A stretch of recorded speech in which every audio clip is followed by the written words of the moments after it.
listen in dialogue to them, not in criticism, but in a genuine openness to listening as they listen to what we have to say from our tradition.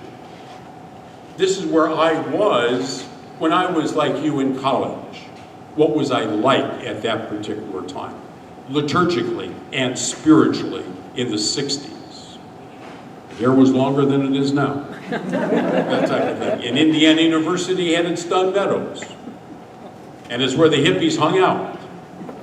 And it's where I was part of the time when I left St. Meinrad on weekends to come up to IU to take a couple classes, in comparative religions, and meet with the other guys and women at the campus, at where the hippies moved, have marches on on Indianapolis to discuss the educational value today of the future, to work in a psychiatric hospital in Evansville, and they wanted to close the children's psychiatric hospital because there was a political thing happening in Evansville, Indiana. And myself and two other guys from the seminary who worked there on weekends went up and talked to the governor about this, Governor Whitcomb at the time, about the possibility of not closing this institution for children, which it did not. And not just because of what we had to say, but because of legislation and other things as well, too. But we did that because we were products of a liturgical style that allowed us to go into the community as the real presence of the living Christ, whom we had just received in his body and blood at that Eucharistic meal, in the tradition of St. Peter, in the tradition of the popes at the time up until the present day. And is always reflective on where we need to be. And so that's why these three popes here, just by touching on them, just to give you a little flavor about who they were, in the sense of conducting these legislations in the Council of Trent that makes a difference for us today. All right, we're going to take a little break, about 5 minutes, and then gather some questions, but then I'm going to go into Vatican I, because these two, Council of Trent and Vatican I, led us into the Second Vatican Council that we're somewhat familiar with and are familiar with from our history. Okay, let's take a break.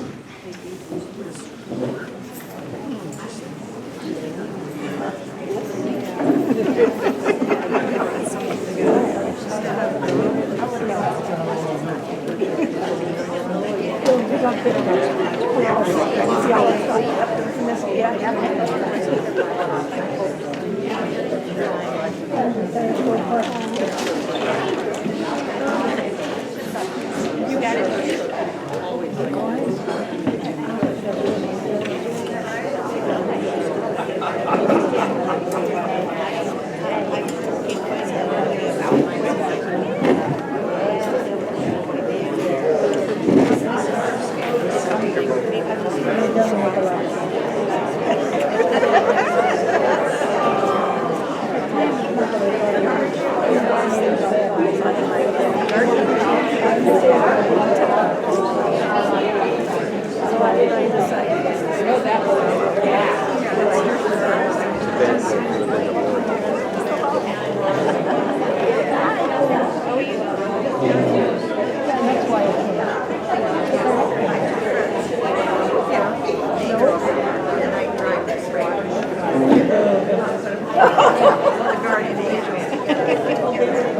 Well, Phyllis is off the plane.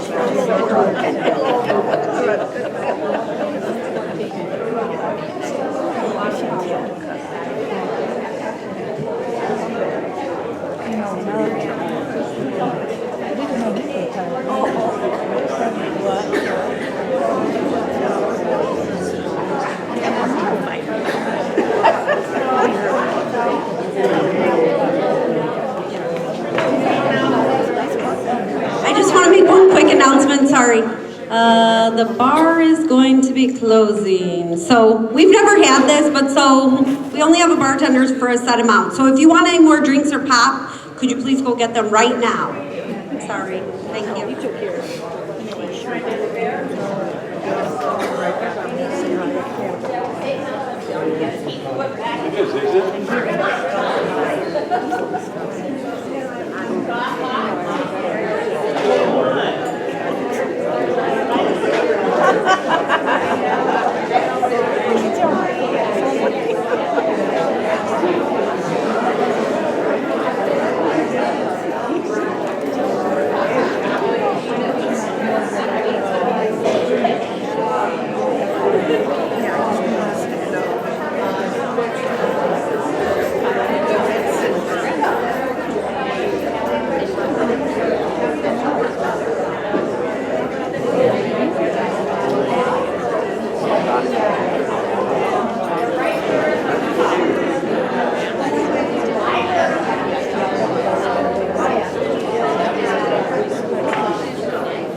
can get ourselves back, please, if you would kindly. There's still some desserts left too, so please grab some of those.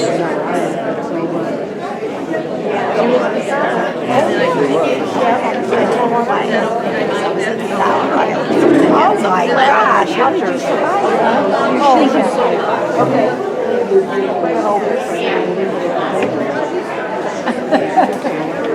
Take care. Nice to see you.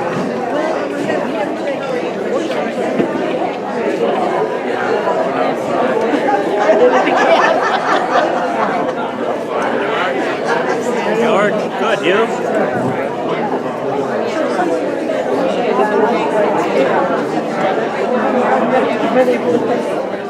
I can't believe I'm doing this.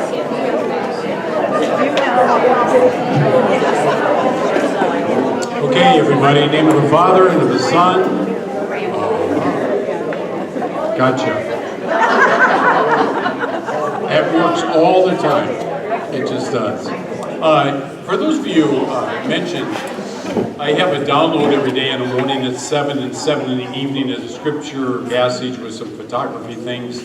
If you'd like to get that, you'd have to email me, and my email address is my name, Gerald Schweitzer, at yahoo.com. If you send your email to me, then I'll make sure you get on my listing. It comes out in the morning, as I mentioned, every day of the week, on Sunday through Saturday. And so if you'd like to get that, please send me your email address, please. And let me know that you were here tonight, because that way it helps me understand who's who in the yellow pages, so to speak, when I put down somebody's name or a place, like here, then I remember where I met you or saw you, type of a thing. You know, the aging process. In fact, where am I?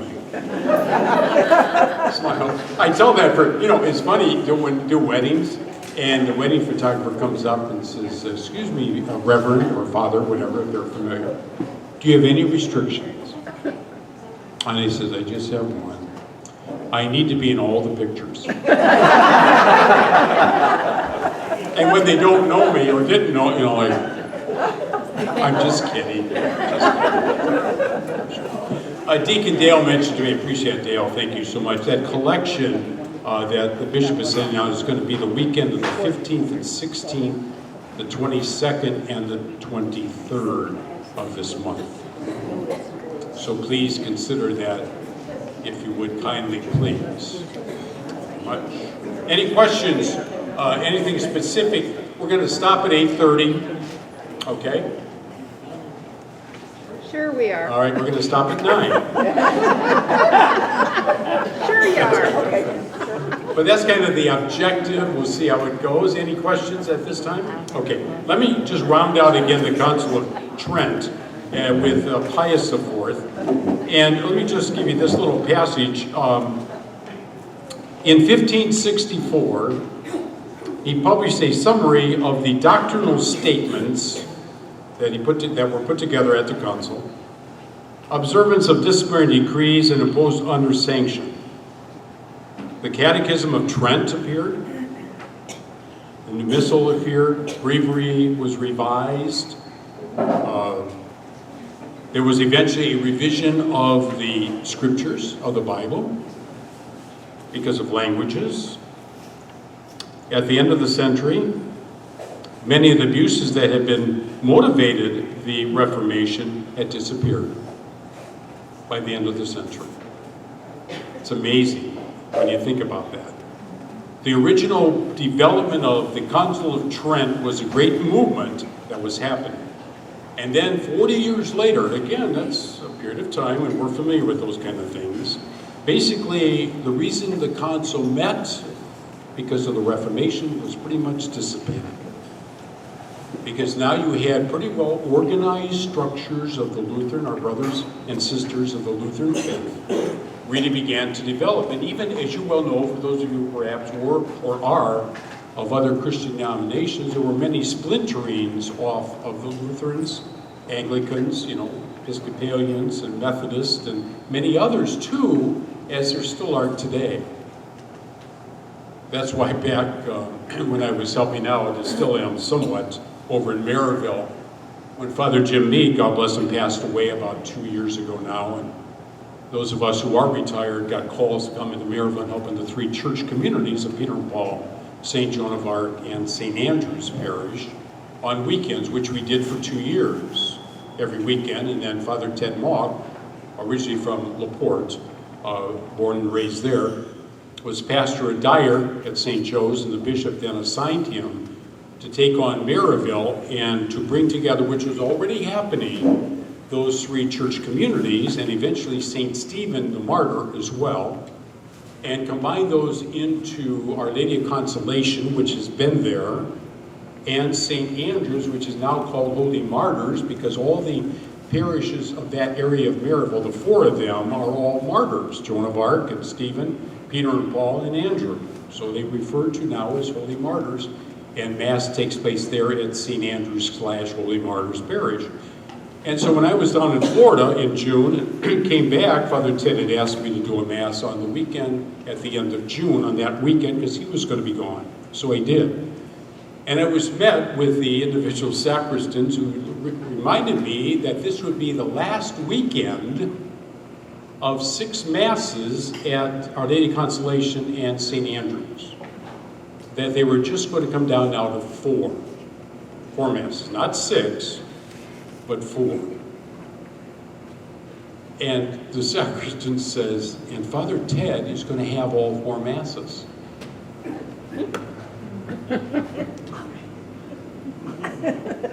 So at second announcement time, I said to the folks, I said, I want to thank you. And I said, I know I'll be back because Father Ted will be gone. He'll ask me to go back along with some other retired priests to help on the weekends, for sure.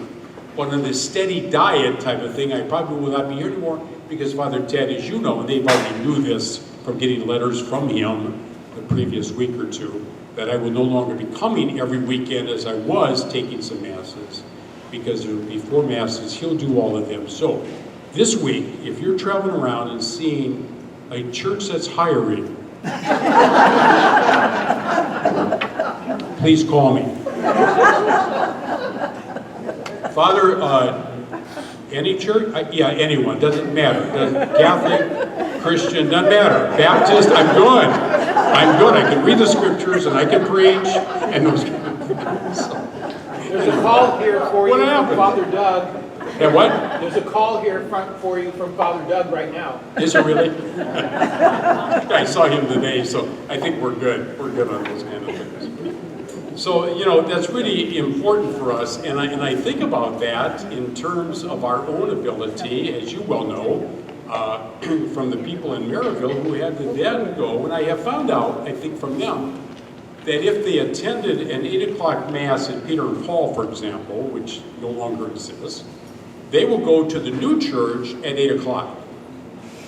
The time element seems to be what's essential. If I'm used to going to 8, that's where I'm going to go. If I go to 10:30 at a parish, if that parish shows it, I will find a parish in the vicinity, hopefully, that has a Mass at 10:30 or 10 o'clock close by, those kind of things.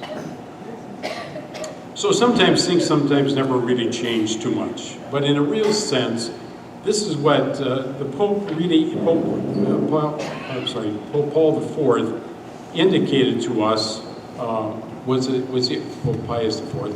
Was trying to help us understand, again, the beauty of what consuls can do, and what means into the future of putting together a practicum that enables us to celebrate the Lord's Supper as essential to who we are as Christian people with our Catholic tradition. And so keep that in mind, if you would, in that development, if you would, please. All right, now let's go on then to the First Vatican Council. And here we talk about Pope Pius IX. Now, I grew up knowing Pius X because he was very much involved with Eucharist children, young people receiving the Eucharist, First Communion in the 2nd grade, etc., etc. But this is Pope Pius IX, okay? And he was Italian, Giovanni Frattini. And he was born in 1792. 1792. Think about what's happening even in this country in the 18th century, 1792. And he lived until 1878, in which he died, and he was Pope at the time, of course, when he died. And he's the Pope next to St. John Paul II. Pope Pius IX is the Pope out of all the 266 popes who reigned the longest. He reigned the longest. And during the course of his time, we have a number of things that developed, which we are so familiar with today, but sometimes we think it's way back at the time of Jesus or the scriptures, etc., etc. But a lot of things like the dogmatic constitutions and understanding about our Blessed Mother, for example, developed from century after century rather than back at this particular time in the first century. I'm always amazed in the biblical studies of things how we find Mary, the mother of Jesus, mentioned in the synoptics, but we don't see her mentioned by name in the Johannine Gospel. And we have the synoptics were written about 40 years after the time of Jesus, to the Johannine Gospel, which is again another probably 60 years almost after the time of Jesus. So why does the Johannine, we're not into that tonight, but why does the Johannine Gospel not refer to Jesus' mother as Mary? The term woman is used to describe her in his dialogue with her, for sure, but not Mary. And even the concept of Joseph in the Johannine Gospel just isn't prevalent. Why? Did not that community of the Johannine community, or as the Christian community developed after Peter and Paul died in their martyr's death and tradition in the 60s of the first century? What traditions? You read the stories of the patriarchs, the patristic fathers and mothers during those early centuries of the first century, second century, third century, until we get into that first council in 325. You know, that imagery. Why did the church, after 300 years, decide to have a council? Now, in Acts of the Apostles and in Galatians and the letter of Paul, we have the Council of Jerusalem. Yes, we do. We have that mentioned. But that's even before the formation of what we today call the Catholic Church. It was Christian communities gathering, yes. They were Jewish and they were Gentiles, and they were mixtures of both. And they developed. And that's why in the Acts of the Apostles, from the Lucan tradition, following Luke's gospel, and then in the Acts, you know, we find that whole development of a faith community. That's very important. A faith community, not Catholic as such, but even as Acts of the Apostles indicates, you know, this is where these individual groups are called Christian for the first time. They're not called Catholic. They're called Christians for the first time. And that's the early development. And then the emperor gets involved. And the Christians were persecuted. As we persecuted the Jews. We were persecuted as Christians for the length of time before it became basically a state religion. And out of that 4th century, then develops that Christian concept in all of Europe. And that's how it develops. What a powerful imagery that is. And so when they have that ecumenical councils, those 21 of them, there's a reason for that. Because it's not just Christians, but thanks be to God, I think as we're going to develop into the future, that when we have these ecumenical councils in the future, we're going to see a lot more involvement with our Christian brothers and sisters. Very much so. Because there's so much dialogue today with them. When I was pastor at Sacred Heart in Wanata and St. Martin's and St. Mary's, I was invited to Omaha University, Creighton University in Omaha, for a summer session with pastors of rural areas. And since that time, almost 25 years ago, a group of us, about 12 of us, meet twice a year until COVID happened, which we haven't since that type of thing, but at the Brethren Retreat House in Shipshewana. And we spent a weekend plus there, the 12 of us, ministers, I'm the only Catholic priest in that group. There's women and men, ministers, from all denominations, not all, I'm sorry, from their denominations that pray together, talk together, and share stories together. And what we find out is we're all experiencing the same thing because we're in the same culture. The same thing is happening in the Presbyterian church by that minister as it is in the Catholic church by myself. Those images are so powerful, and it's good to have conversation. And I'm always convinced, and I've always kind of said this, that conversation leads to conversion. It doesn't mean that that person is going to be converted to my side or mine to his or her side, but rather we come to understand each other. And once we have conversation and once we have conversion of hearts, we then have communion together. Think about that in the political arena of today. I mean, but seriously, that's culture. Why are we unable to have conversation that leads to conversion for the betterment of everybody in the country and in the world? Why do we not do that? Basically, because we are a foundation, and this is always fun. I would say that, the slogan, "In God we trust," for God's sakes, it's on our money. That's a contradiction. And it is. You cannot serve God and money. And God is on our money. Really? Or the slogans say, "In God we trust." Well, okay, but why don't we put in there, "In Jesus Christ we trust"? That's a whole different imagery. See, the imagery is so important for us as Christians to understand that concept that takes place. So when we get to this particular council, the First Vatican Council, we understand that Pope Pius IX ruled the Papal States. But then we had the Reformation, or the Revolution, that takes place of 1848, in which the European communities began to have revolution against each other.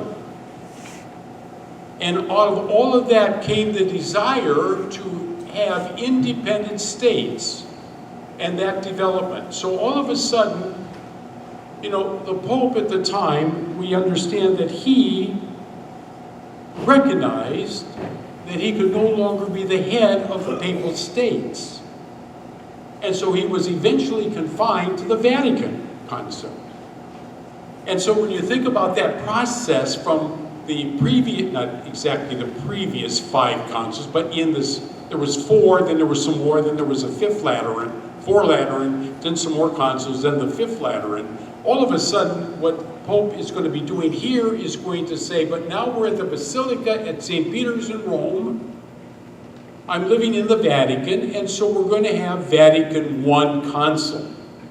It's the first time that the Vatican was used as a council, Vatican I. And that becomes a very important concept for the Pope at that time to express the ruling that comes out of this council of 1869 and 1870, the concept of infallibility of the Pope. This decree was then processed. And this is one of the documents that came out of this council in 1869 and 1870. It's so important, the infallibility of Pope, in terms of faith and morals. I mean, he can still sin, absolutely. There's no doubt about that. Human character as he is, of course he can. But in terms of him together with the council, in expressing a concern about infallibility in areas of faith and morals is something that was then expressed and became dogmatic within the Catholic Church community. Now you can understand that after we have the Council of Trent, that one of the things about our Christian brothers and sisters is the fact that they are more involved within the scriptural concept than they are about the authoritativeness of a pope, as we are. That's why every time that you and I sit back and watch the election of a pope, when he comes out on the balcony, like John Paul II, or Benedict, or Francis, we say, what's he going to be like? What is he going to do? And the same thing with our bishops. You know, our diocese have had the 5 bishops, as I mentioned earlier, and each one of them is different. We look at pastors, and each one is different. And we should never identify ourselves, even though we do this, with who is our pastor. And the pastor who follows is not like the pastor who was here before, because we liked him, but we don't like this guy. Because we do that, and we all do it. It's part of the human experience, no doubt about that. But we do this because we're characters like that. We do these kind of things. We do that civilly. We do it in a church community.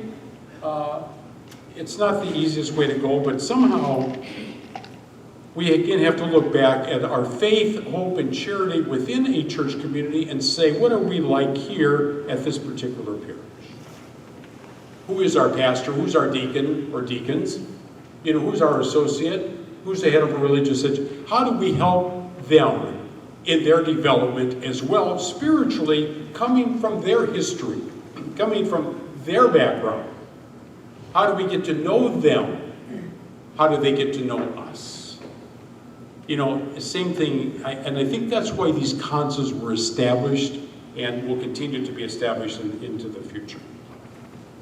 So in 1868, he convoked the First Vatican Council, okay?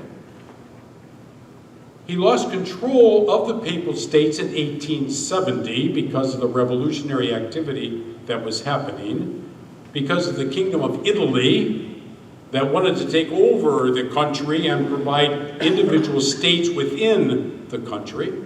And so the Papal States became part of the larger community of Italy.